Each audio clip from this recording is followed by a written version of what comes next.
when you listen your body is when you really find what you like and what is your rule of food. Because, for example, I have friends that tell me like, no, I cannot eat in the morning, like before 8 a.m. I cannot eat because I feel dizzy, whatever. It's like, okay, for me, I need to wake up and eat. So our bodies react completely different to different foods. So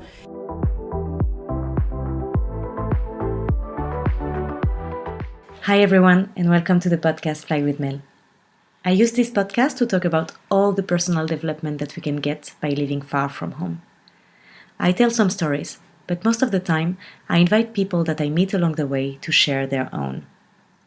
This podcast is an open door to the world because I truly believe that everyone you meet has something to teach you. So I invite you to take a seat and enjoy the flight.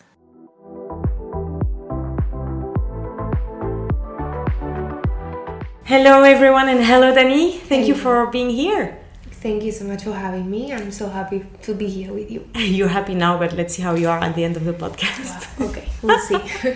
I'm very happy to have you here to talk about nutrition today and how to maintain a healthy lifestyle through food and through nutritious food and maybe supplements and everything. So thank you again for being here. No, thank you for having me. I like to start this podcast usually with just a little icebreaker so that people can get to know you a bit better. You know, people don't see you, but they can hear you. Do you have 3 things that just define the woman you are on a daily basis?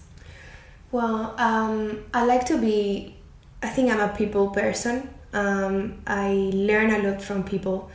I think like when I go out, I just want to meet new people and tell me their experience and just learn about them and just take little things that may work for me as well. So I like that a lot. I'm also very independent. I think since baby, people that knows me, I'm super independent. I don't like anyone does anything for me. It is good and bad in the same way, but I think it works for me here in Australia as well because we are alone, right? So it works. I like it. And also I'm very emotional and expressive.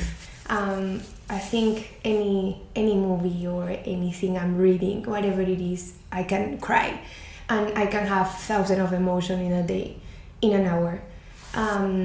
So yeah, that's me, I think.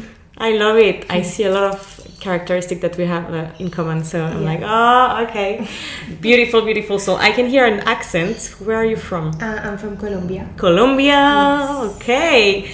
So you speak Spanish. And how long have you been here in Australia for? Well, I came in 2019. It will be 4 years, almost 4 years. Yeah. It's been I think it feels more like longer. But it's been a really good journey here in Australia. Mm-hmm. It's been good, yeah. And why did you choose to come to Australia? I actually didn't choose to come to Australia. It was interesting because Australia was the last place I was going to come. For me was I want to go to Europe, I want to go, I don't know, somewhere else, but I never expected at the end of the world. But things of life, I came to Australia and actually I arrived to the airport and I was like, what am I doing here? I shouldn't be here. But then Australia taught me so many things. I came just for 6 months, study English, I think like most of the people. But then I said, no, I want to stay. I want to stay here and discover more this place. And here I am, 4 years. 4 years later. It was 6 months and it's been 4 years. Yeah.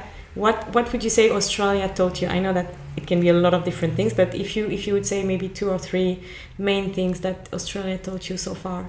I think it taught me like to understand people and understand myself because I think we push ourselves too much.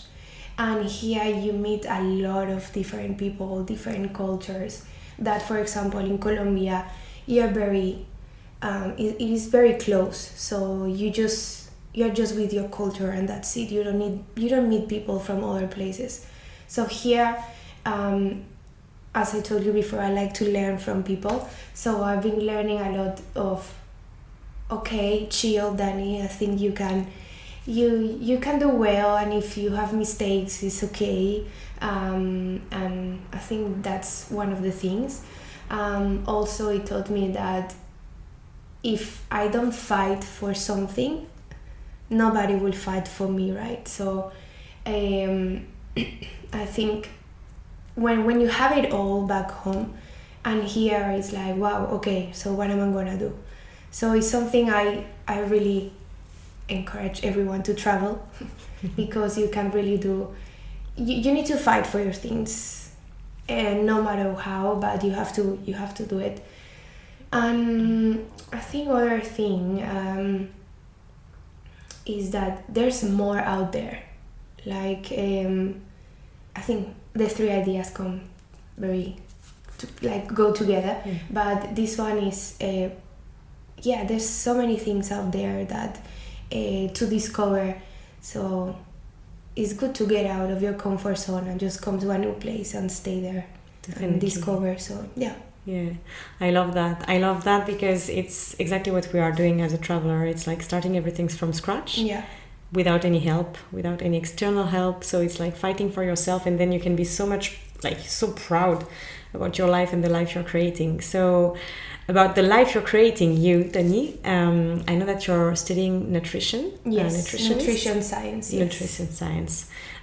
First of all, is it something that you wanted to do before coming to Australia, or did you discover that here? Not really.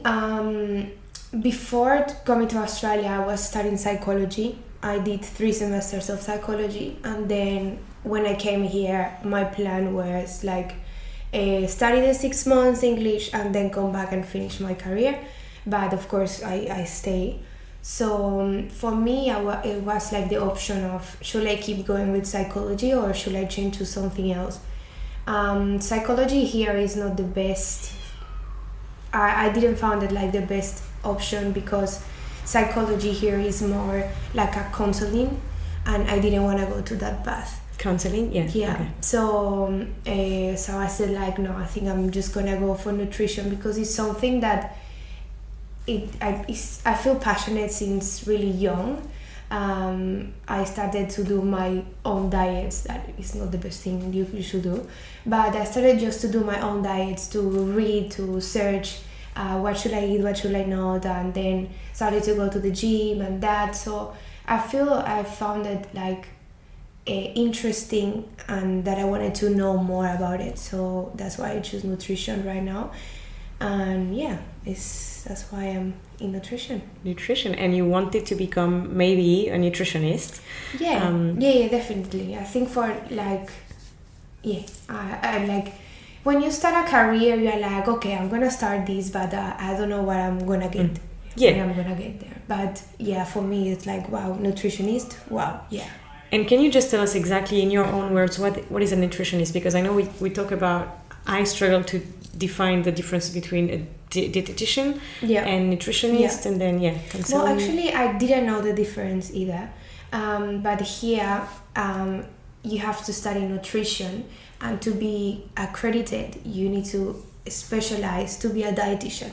So for me, it was what's the difference? But nutrition is when you study the whole process of the food that impacts on your body. So literally, you need to know the process of since when you take that bite of a bread, and then what's happening when you put it in your mouth, then what's happening when you go to the stomach, and all that process, little minimum process, you have to know it. Of course, the dietitian as well.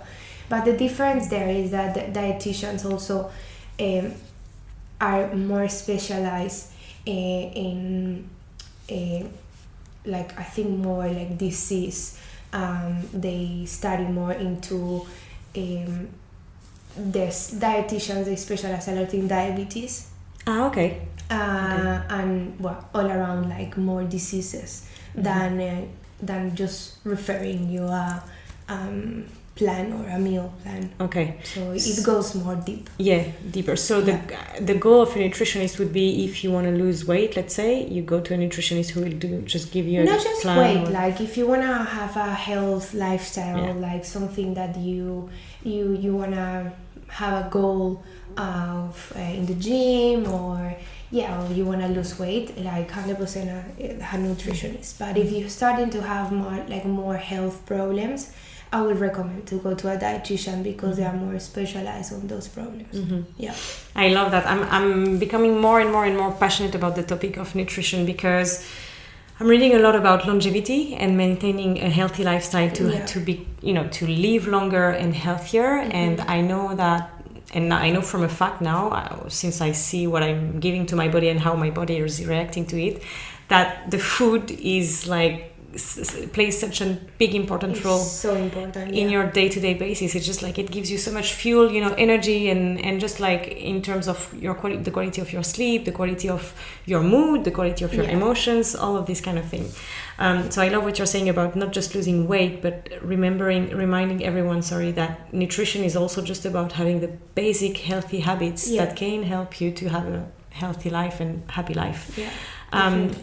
For someone who is a bit, let's say, struggling with food, or just like, a bit lost with what exactly is healthy food and healthy habits, because we are not talking about eating salads and tomatoes all the time. This is not healthy. No. How would you guide that person? What would be the first maybe basic healthy habits that you would give a person who is very lost? I think instead of tips, I will give like some steps. For example, I think the first thing, I will sit down, take 5 minutes of my time, take a piece of paper and just write what is the food you like. I'm not saying, I love pizza, I love burgers. No, it's like what do you eat in breakfast? What do you eat at lunch? What do you eat at night? Usually, right? From there, making a list of the things you like. I will also do a little bit of research of those food, but that can be apart from that. But when you find what you like, I will start creating like a routine, because habits are not easy to do, right? Like habits, it really takes time and everything depends on you.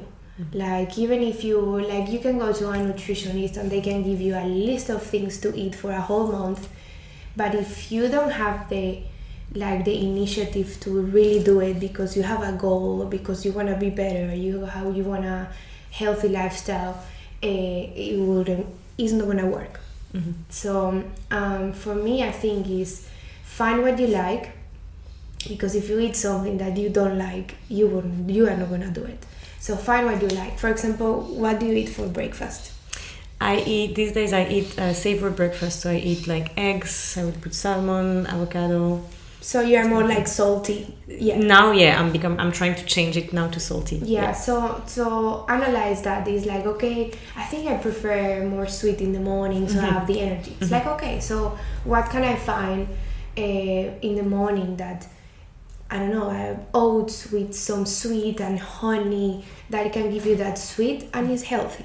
So when you find those things, make a list of the things you would like to eat in a month, or at least short term on a week, and post it somewhere, in your room, in your kitchen, whenever you want, that you have it, that you visualize that you have that task to do. And organize yourself to prepare, or even if you don't have time and you have to eat outside, knowing what you should eat. So in all of this, you need to know that there are the macronutrients and the micronutrients you need for your body. So what of those macronutrients and micronutrients are you including in that list?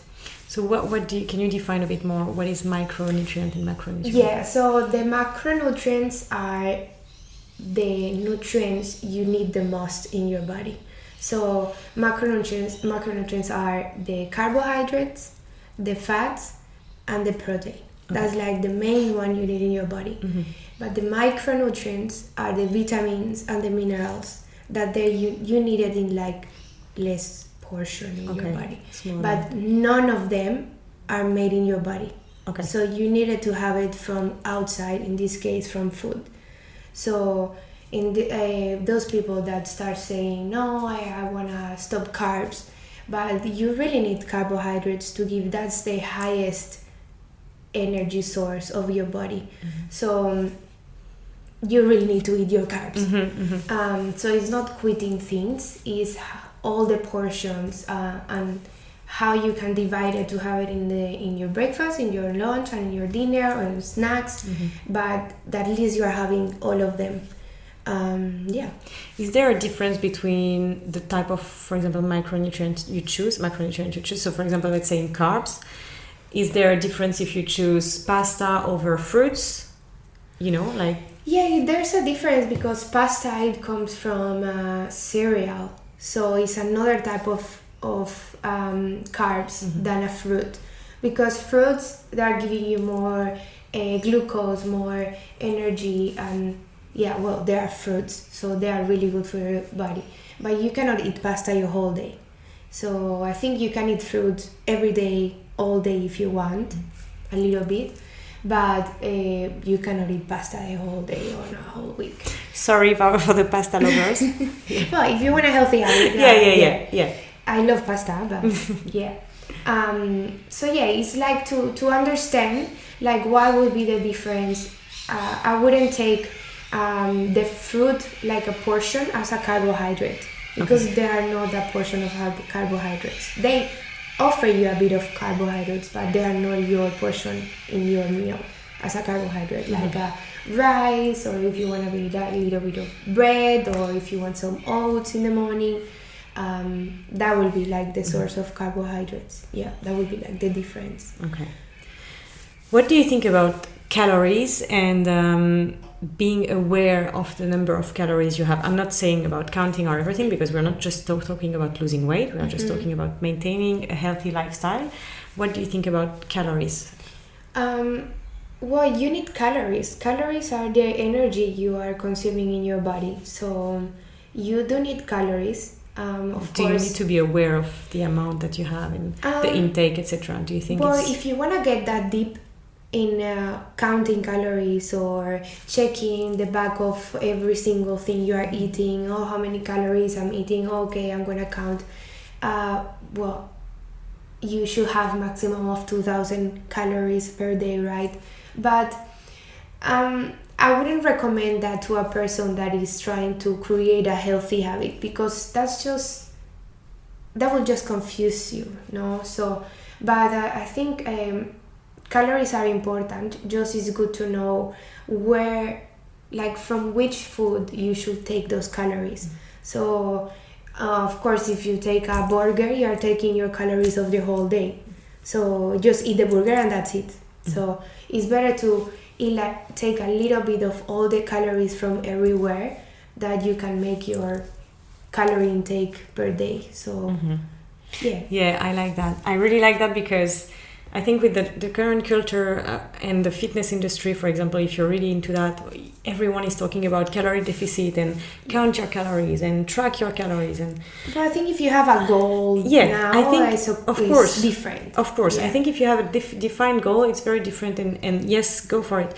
But I'm not sure if it's sustainable on the long term to have that, because I feel like in your brain, you're giving so many rules that you can cause some anxiety and stress around food and create all of this kind of high stress on the long term if you really do track your calories every day of your life. So from coming back to what you were saying, I think being just being aware of the number of calories that you have in different type of food, knowing that you have more calories in a burger than in a plate of whatever, a salad, whatever.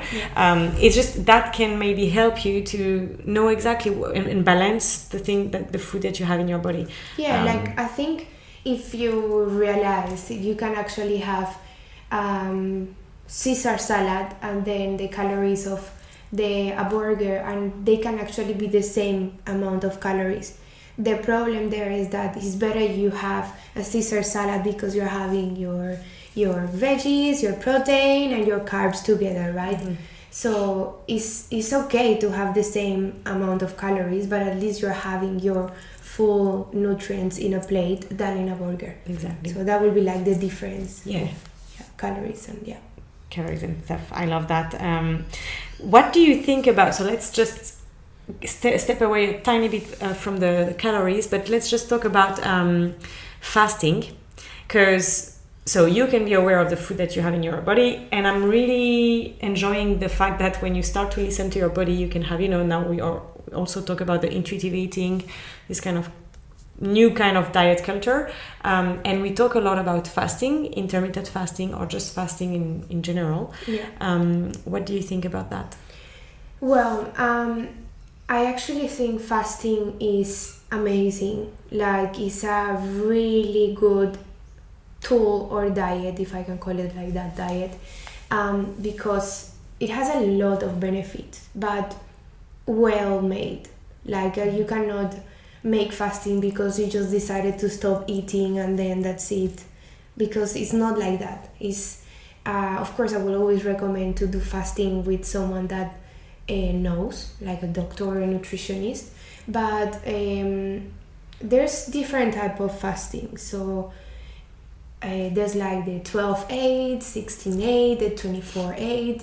For the ones that don't know, is like 12 hours you are fasting and then 8 hours you are eating. But the problem there is that if you take 12 hours without eating and then you say, okay, I finished my 12 hours, I'm gonna eat everything that I can find. That's not fasting. Like, that's damaging the work your body did in those 12 hours. So ideally is that when you do the fasting for 12 hours, you go and eat something after light, but that you are adding all your nutrients that you didn't have in the whole day. But I think fasting is amazing. It works, is very good for your blood sugar levels. Is really good for your plasticity, for your brain. Is so good for inflammation as well. So I will recommend it 100%, but if it's made in a correct way. Mm-hmm. Yeah. Do you do fasting? I've never done it. Okay. I would like to do it.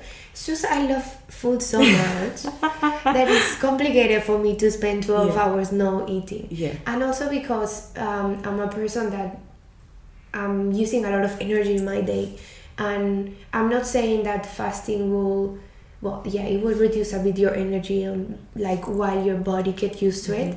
But I would like to find one day, or at least like one time of my life that I don't need much energy.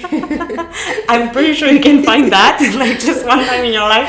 I think you can find this. Then maybe a Sunday could be like a good start. But Sunday is a good day to like cheat day. Okay. So I cannot help you then, but I'm pretty sure you will find.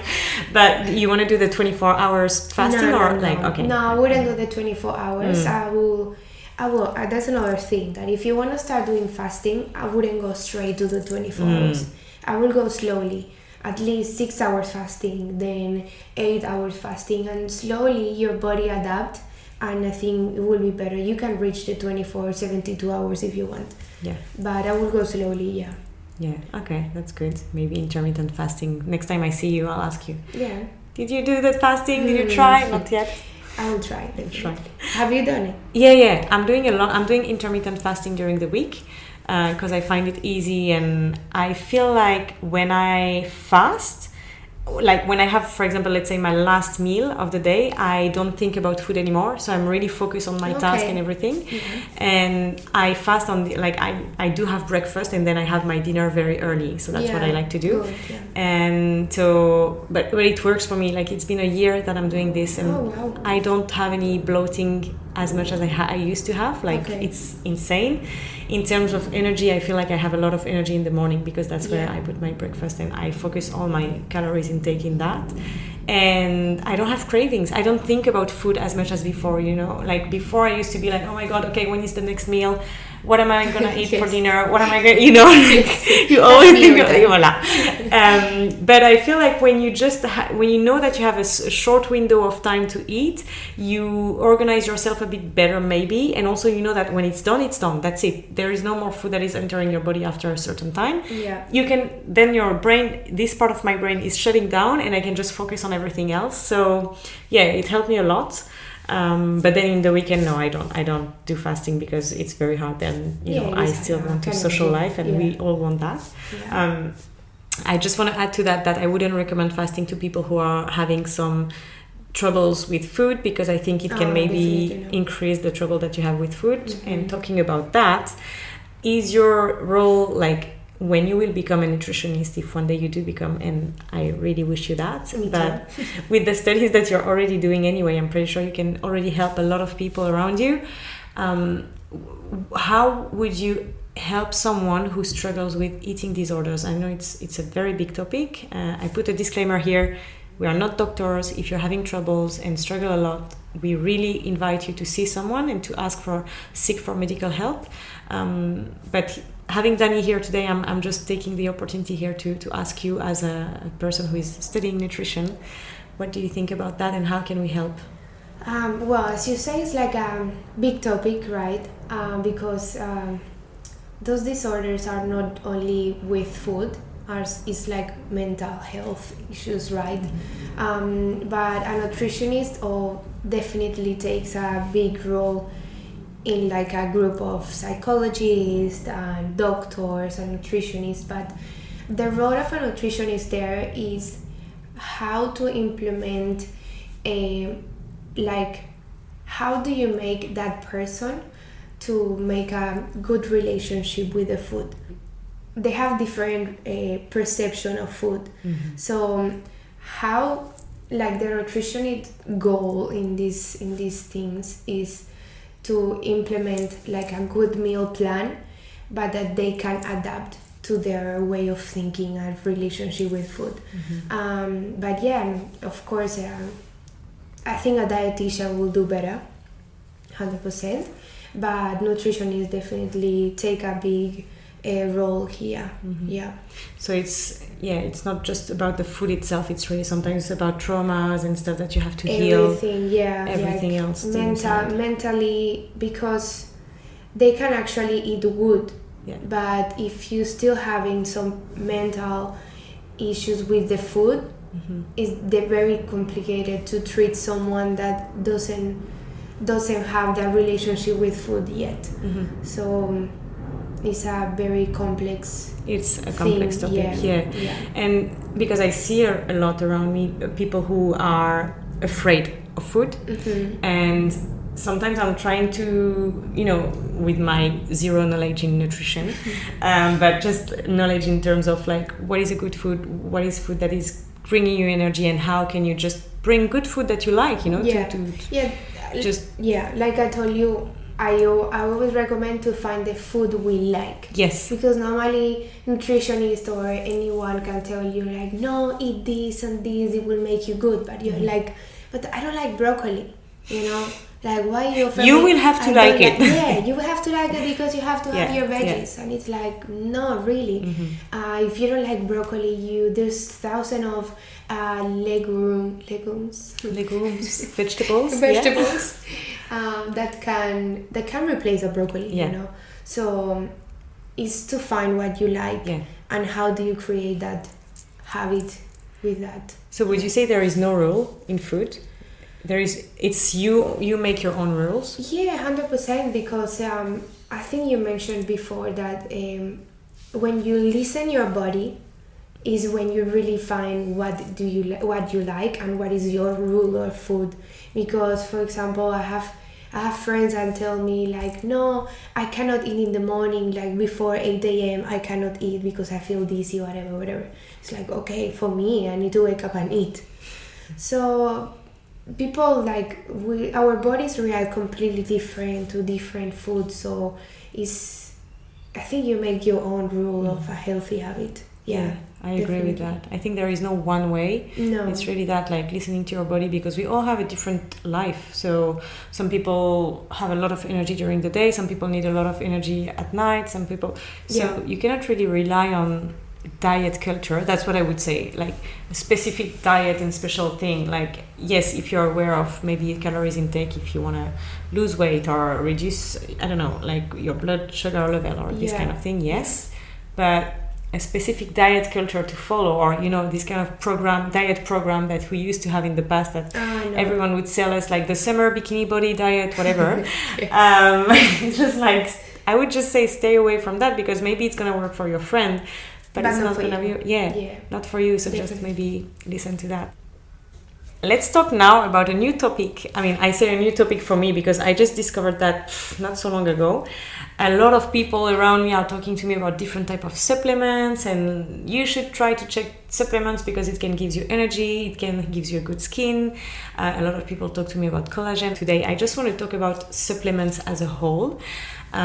Because I used to think that I could have all the nutrients I need from food. For me, it was like, as long as I eat the right food and the food, non-processed food and food coming from earth, I would say, you can have all the vitamins you need. And suddenly people come to me and say, no, there are these pills and this powder and this and that, and you can just increase a bit more because, for example, if you're training a lot, you need more. If you're exposing your skin to the sun a lot, you need, some zinc or this kind of thing. So what do you think about supplements? Well, none of that is wrong.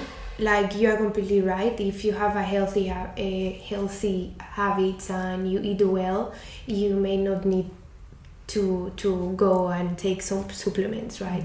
But because as we were talking before, that none of the macro and micronutrients are made in your body. None of them. You have to give it to your body, right? So if you think that your food on the day are not giving you enough for you, that's why the supplements comes to make a role there. I think, for example, if we put the example of like the simple one, the protein shake. The protein shake is good, is really good if you wanna add some protein on your day, but people think that the protein shake can replace food, but that's not right, because this is not a replacement, it's a supplement. That's why they're called like that.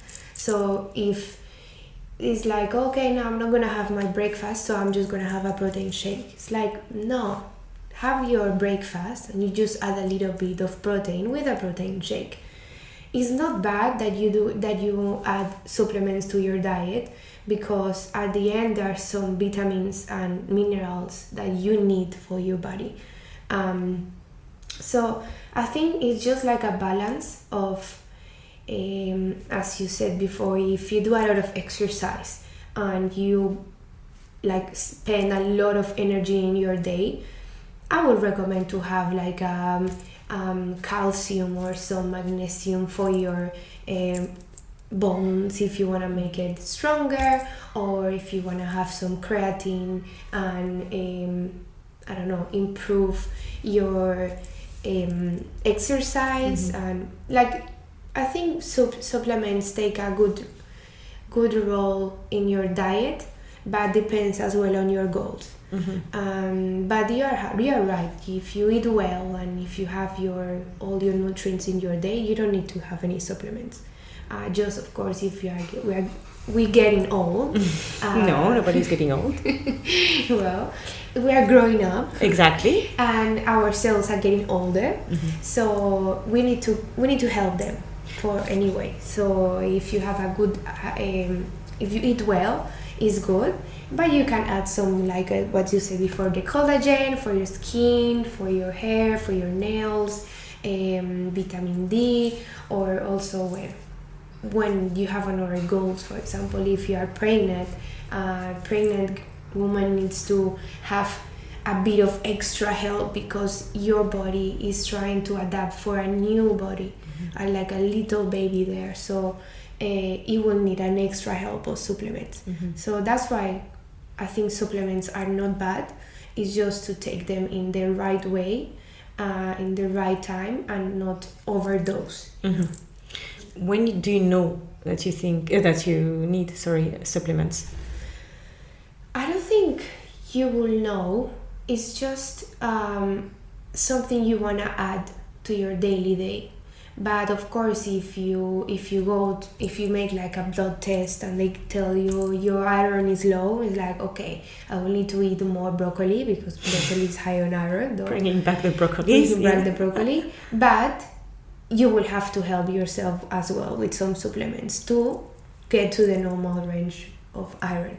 There's when you have to eat some supplements. But if you said, like, I think it's a bit tricky there when you should have or not supplements, but supplements are not bad. So if you decide to have, for example, the vitamin C, you can have vitamin C from food, but if you want to increase your immune system, I will take some vitamin C, right?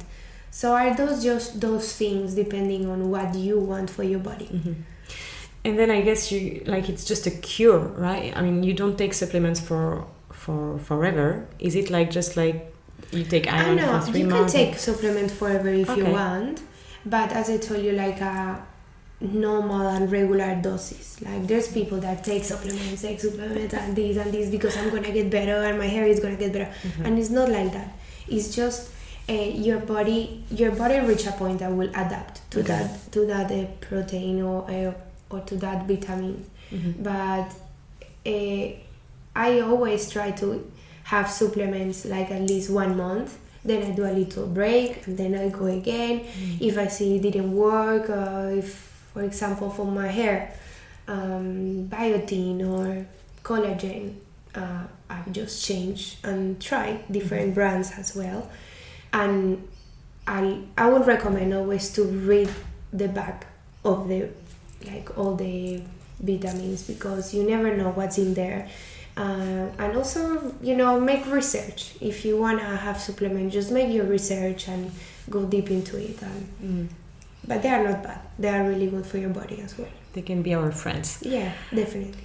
You were talking about pregnant women who needs more supplements for their new body. I want to talk about hormones, because us women, also men, but us women, especially with, for example, contraceptions, etc., we have more hormones, and we have different hormones and new hormones in our bodies. Do you know if there are any supplements that women can take to just help regulate and balance the hormones? Actually, magnesium is really good for regulating hormones. I cannot explain you exactly what's the process of the magnesium for the hormones, but I know that magnesium helps a lot for what you say, taking some anticonceptives. I forgot the word, and transceptives. Antiseptic, the pills. Contraceptive. Anti-contraceptive, yeah. Magnesium helps you to go to your levels of hormones neutral. So magnesium 100% I would recommend, at least 1 per day is really good. Yeah. Okay. Anything else for hormones? No. Food. If you eat a lot of calcium as well, it helps. A lot of banana. Okay. And it's the first time I hear that. I didn't know. Eat your bananas and your broccolis. We will finish the podcast with the bananas and broccolis diet. Yeah, banana supplement diet. Do you recommend any supplement? I know that each body is different, and we were saying that during the whole podcast, but is there any supplement that you would just say, I love that one, and maybe we can just have a look into that? I would recommend just the multivitaminic. Multivitaminic has a little bit of everything. So it's called multivitaminic. Okay. Yeah. So have a little bit of vitamin D, have a little bit of vitamin C. So I have a little bit of everything that can help you to understand a bit your body of what does it need. But I would recommend that one. If you don't know exactly what supplements to take, I would recommend that one.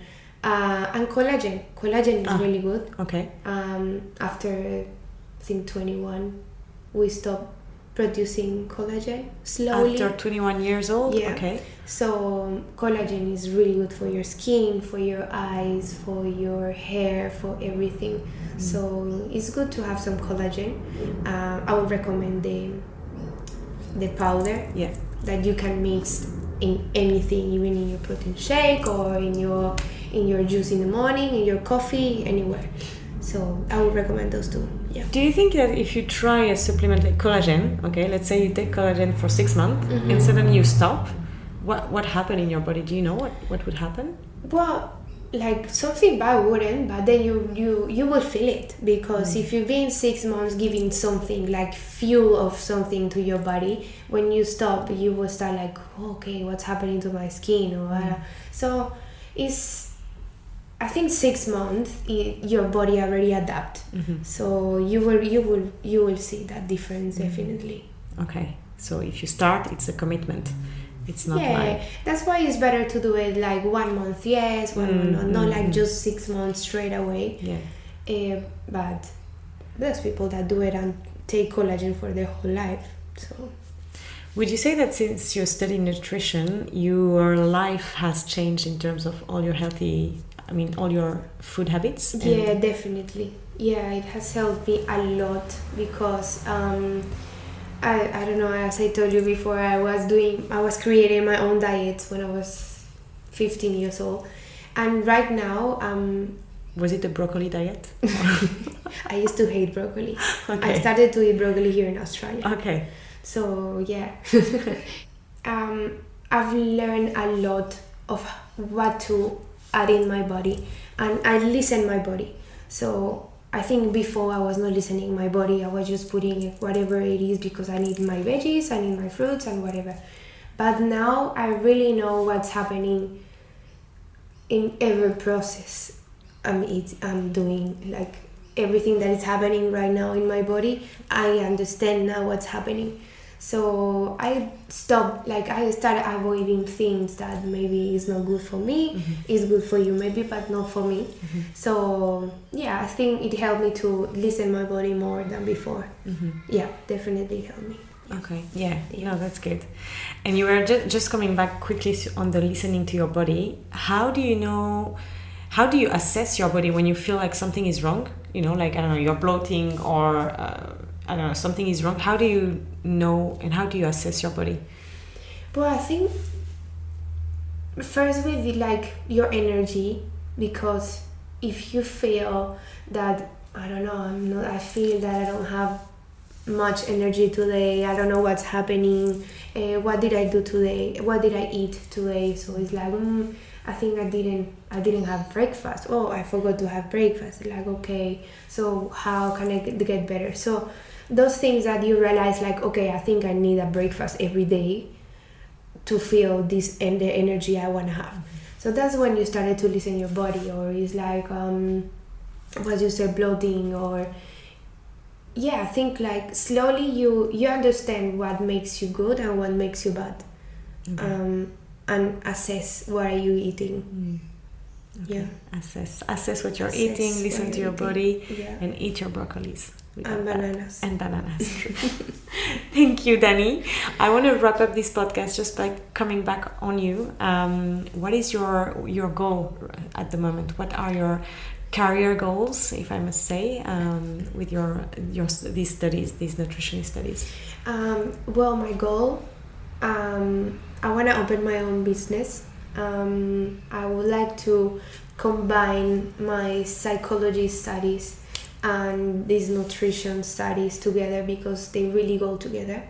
And I would like to work with kids as well. Children is something that those two business, children, would like to combine them and see what happens. But for now, that's my goal. And we'll see when I finish my career, but for now that will be like my goal. That's amazing. Having my own business. How would you? Patience. Yeah, of course. You always have to be patient in anything that you do, but I'm pretty sure you will get there. How would you link psychology and food together, and nutritionist together? Well, because for you, the understanding of food, it comes of what you have in your head, right? Like, what do you think about it? So I think when someone comes to you for a nutritional advice, first you need to know what's happening in their life to understand how is their food habits, because literally it goes together. So I think in psychology, you need to know how understand that person, what's happening in their life, so you can adapt their food and combine both together. I think that's how they go together. Okay. Yeah. I love that.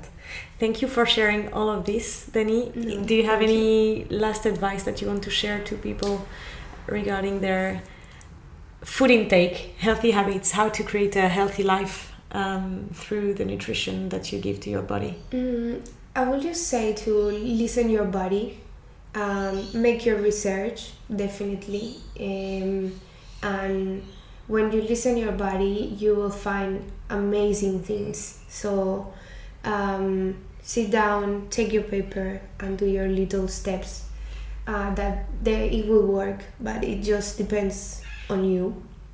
Yeah. Okay. Thank you. So take care, everyone. I think that's the last word that we want to say. Just take care. Thank you again, Dani. Thank you for having me again. Thank you for sharing all of this.